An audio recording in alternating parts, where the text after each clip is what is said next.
আমার হাতে কোরআন শরীফ নিয়ে নিছি, আমি ছুঁয়ে বলতেছি এই সম্পূর্ণ ঘটনাটা মিথ্যা। আমি যদি একটা কথা আমি যদি আপনাদের সামনে একটা কথা মিথ্যা বলে থাকি, আল্লাহ আমাকে যেন নাস্তিক বানায় দেয়। আসসালামু আলাইকুম দেশবাসী, আপনারা আমার একটা ভিডিও দেখেছেন, যে ভিডিওটাতে আমাদেরকে ধরে নিয়ে গেছিল, আমাকে আটকায় রাখছিল। তো ওই ভিডিওটাতে অনেকে ক্যাপশন দিচ্ছে ডাকাতি করতে গেছি, চুরি করতে গেছি। আমার মানে বিষয়টা আমি একটু ক্লিয়ার করতে চাই। এই দেখেন, 18 তারিখের যে দিন হচ্ছে আবু সাইদ, রংপুরে আবু সাইদকে গুলি করা হয়েছিল, তখন প্রত্যেকটা এলাকা এলাকা মিছিল হয়েছিল। আমি কি করছি, আমার কন্টেন্ট ক্রিয়েটর গ্রুপ নিয়ে আমরা প্রায় 50 থেকে 60 জন লোক নিয়ে আমরা একটা মিছিল করেছিলাম।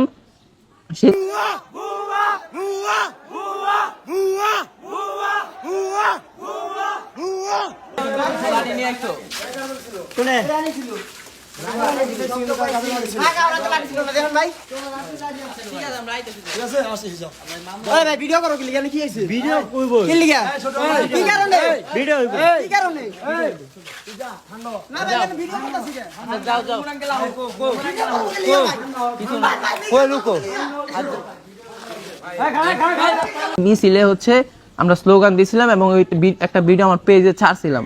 পেজে ছাড়ার পরে কি হয়েছে, আমার এই গোচারটেকের মনসুর মাতবর, তারপরে আর হচ্ছে সাদ্দাম, এরা কি করছে, আমার বাসার সামনে পোলাপাইন পাঠাইছে। আমি বাসায় ঢোকার সময় জুনাইদ চলে আসছিল এবং আমার সাথে যারা যারা ছিল সবাইকে টাইনা টুইনা তাদের অফিসে নিয়ে যায়, অফিসে নিয়ে বিভিন্নভাবে মারধর করে। এখন এই ভিডিওটা আপনারা অনলাইনে দেখতেছেন, অনলাইনে অনেকভাবে অনেকে এটা ছাড়তেছে। দেখেন ভাই, আমার হাতে কোরআন শরীফ নিয়ে নিছি, আমি ছুঁয়ে বলতেছি এই সম্পূর্ণ ঘটনাটা মিথ্যা।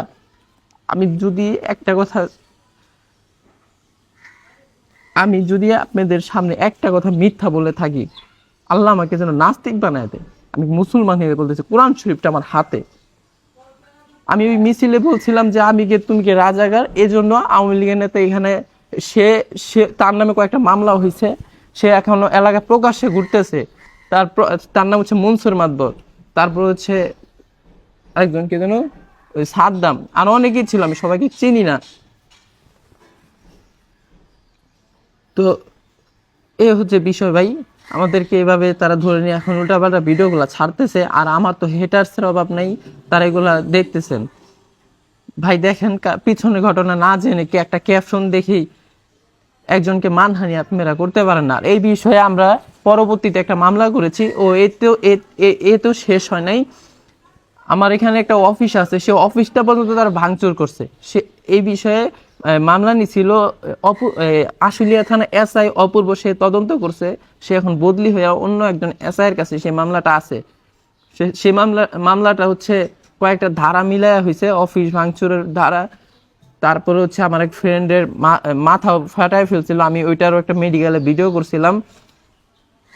ওইটা 325-এর একটা মামলা হয়েছে। এখন তাদেরকে বলছিলাম যে আমরা মামলা উঠায় নিব। ওরা আমাকে বিভিন্ন হুমকি দিত যে মামলা না উঠাইলে এই ভিডিওগুলো আর কি ছেড়ে দিবেন, আমরা মামলাটা উঠাচ্ছি না। আর মামলাটা উঠাইলে এলাকায় থাকাটা অনেক কষ্ট হয়ে যেত। এখন যেহেতু আওয়ামী লীগ ক্ষমতা না, এখন আর আমাদের সমস্যা হচ্ছে না। যদি আওয়ামী লীগ ক্ষমতা থাকতো, বিশ্বাস করেন ভাই, আমি যেখানে বাড়ি করছি আমার বাড়ির একটা ইটও থাকতো না। তারা এত বড় মানে এই যে 5 তারিখে যে আমি গ্রামে ছিলাম, 5 তারিখে বাড়িতে ছিলাম, তো 5 তারিখে বাই পেলে তো অনেক হয়েছে, অনেক মারামারি হয়েছে। এর মধ্যে তারাও জড়িত, কিন্তু তারা এখন তাদের নামে মামলাও হয়েছে, কিন্তু তারা প্রকাশ্যে ঘুরতেছে, তাদেরকে কেউ কিছু বলছে না। আর আমি ভিডিও ছাড়ছে, ভিডিওর প্রতি একটা, আমি আজকে শুক্রবার, আমি না হলে আমি একটা কোর্টে যেতাম, মামলা করতাম। জুনাইদ কিছু বলো। তো বিষয় হচ্ছে, একটা ভিডিও দেখছেন আপনারা, আমাদেরকে এখান থেকে তুইলা নিয়ে যাইতেছে, বুঝছেন? মানে আমি ভিডিও করছিলাম, আমারা তো নিতে পারে না, আমি ভিডিও করছিলাম আমার ফোন দিয়ে, এই ফোন দিয়ে ভিডিও করতেছি, পরে কয় ভিডিও করে আস্তে আমি ভিডিওটা দিয়ে দিয়েন ভাই, এই ভিডিওটা তুইলা লয়ে যাইতেছে ইমরান বাইরে আর এরারে যা আছে আমরা টিম মেম্বার সবাই। আমার নিতে পারে নাই, আমার হাতে মোবাইলটা ছিল, আমি আড়ালে আরেকজনের সাথে কথা বলে চলে আসছি। তো এইটাই প্রমাণ যে এরা নিয়ে যাইতেছে।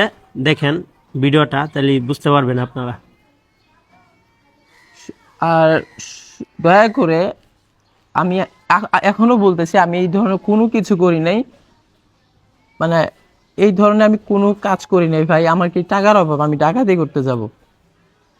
আর এই ঘটনাটা তার এই ধরনের ক্যাপশনে তারা ওইখানে আমাদেরকে এক ধরনের জিম্মি রেখে ভিডিওগুলো বানাইছে। আমি অলরেডি অনেকের কাছে বিষয়টা জানাইছি, অনেক এই এলাকার কয়েকজন বিএনপি নেতা যারা তাদেরকেও জানাইছি, তারা এই বিষয়ে কোনো কথা বলে নাই, তারা আগায় নাই। তো ভিডিওটা ছেড়েছে, আমরা এই বিষয়ে আবার একটা মামলা করতেছি। তো সবাইকে ধন্যবাদ, ভালো থাকবেন।